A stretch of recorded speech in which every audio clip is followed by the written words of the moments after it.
하루 3분의 말씀 묵상을 통해 당신의 삶의 기적을 체험하세요.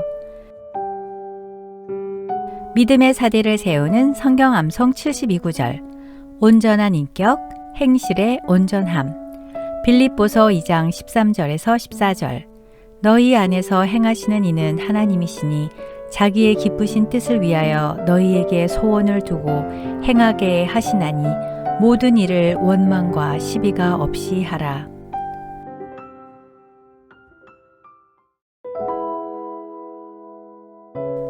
감사할 환경에서 감사하는 것은 누구나 하는 당연한 일입니다. 그러나 갑작스런 사고나 고난으로 감사할 수 없는 상황에서 감사하는 것은 쉽지 않습니다. 꽃다운 여대생에서 교통사고로 인생 전체가 바뀌어 평생 불평하고 원망하며 살 수도 있었지만 오히려 작은 것에도 감사할 줄 알게 된 이지선 교수의 이야기를 들려드립니다. 이지선 교수는 2000년 7월 30일 음주 운전자가 낸 7중 교통사고로 전신 55%의 3도 화상을 입었습니다. 그녀는 짧아진 8개의 손가락을 쓰면서 사람에게 손톱이 얼마나 중요한 것인지 알게 되었습니다. 1인 10역을 해내는 엄지손가락으로 생활하고 글을 쓰면서는 엄지손가락을 온전히 남겨주신 하나님께 감사했습니다. 눈썹이 없어 무엇이든 여과 없이 눈으로 들어가는 것을 경험하며 사람에게 이 작은 눈썹마저 얼마나 필요한 것인지 알게 되었습니다. 막대기 같아져 버린 오른팔을 쓰면서 왜 하나님이 관절이 모두 구부러지도록 만드셨는지, 손이 귀까지 닿는 것이 얼마나 중요한 일인지 깨달았습니다. 미국 UCLA에서 2016년 사회복지학 박사학위를 받고 2017년 한동대 상담심리 사회복지학부 교수가 된 그녀는 국민일보와의 인터뷰에서 이렇게 말했습니다. 저는 사고를 통해서 제가 누구인지, 하나님이 누구인지 깨닫게 됐어요. 삶의 우선순위가 달라졌고 우선순위가 아닌 것에는 굳이 에너지를 쓰지 않게 됐죠. 일상의 행복이 얼마나 소중한지도 느끼게 됐어요.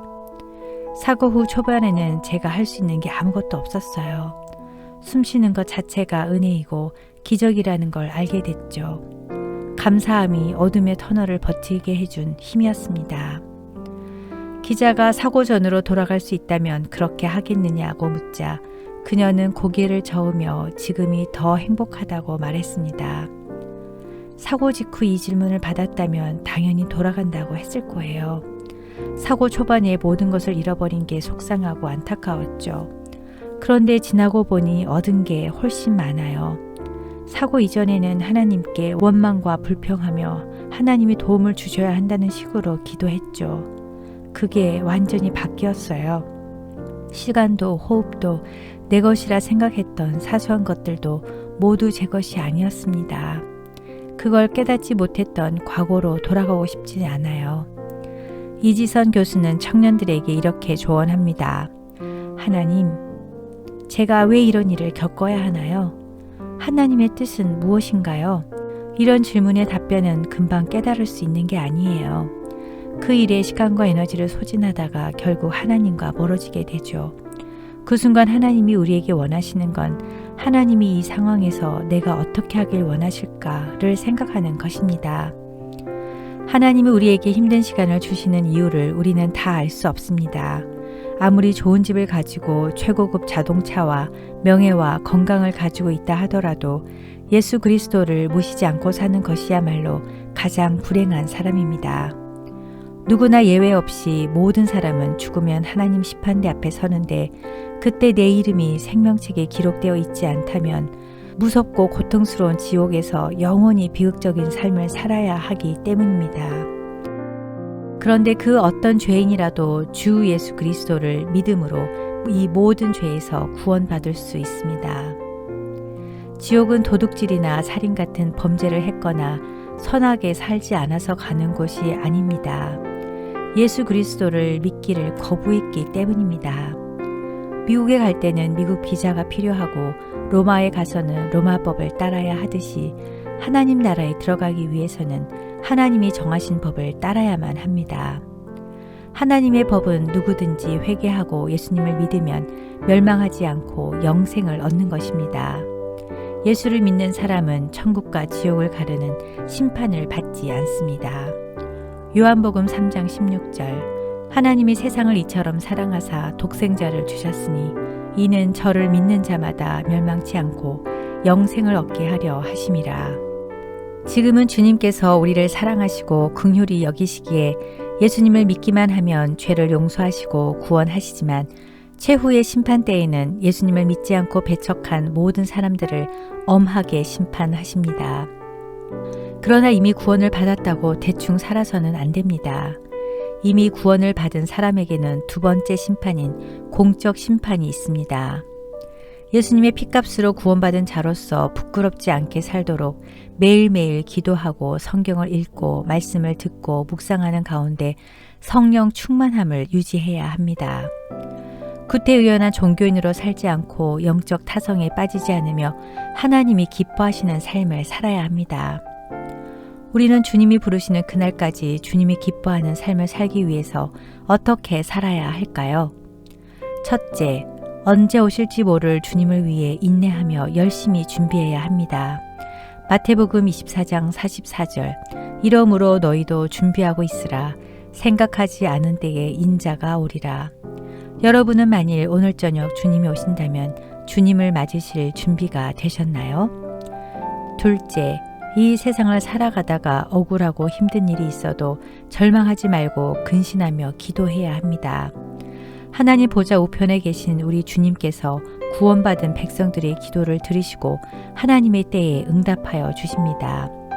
셋째, 서로 용서하고 죄를 덮어주며 서로 사랑해야 합니다. 마지막 때 우리가 할 일은 비판하고 비난하고 헐뜯는 일이 아니라 서로 사랑하는 일입니다. 넷째, 우리 모두는 청지기입니다.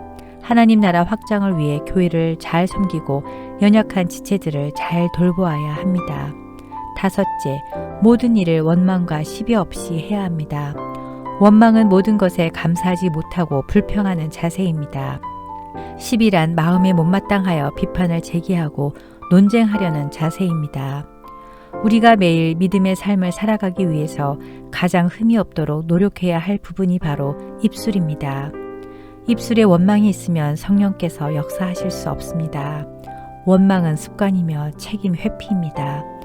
감사와 찬송이 하나님께로부터 오는 것이라면 원망과 불평은 사탄으로부터 오는 것입니다. 우리가 이 세상을 살아갈 때 많은 어려움이 있고 환란이 있어도 성령이 내 안에 거하시고 하나님의 은혜가 나와 함께하면 이 땅에서도 작은 천국을 누리며 살아갈 수 있습니다.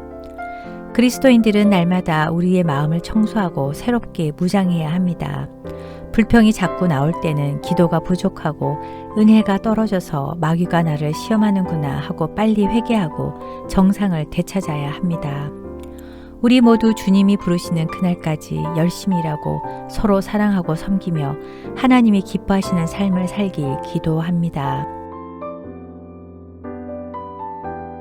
사랑과 공의의 하나님 아버지, 아직도 천국과 지옥을 믿지 않는 수많은 사랑하는 가족, 친구, 지인들을 불쌍히 여기시고 그들을 위해 기도하며 복음을 담대하게 전하게 하소서.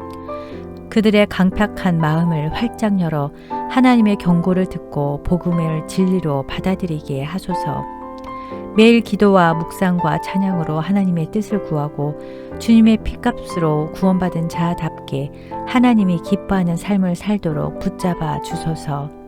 예수님의 이름으로 기도드립니다. 아멘.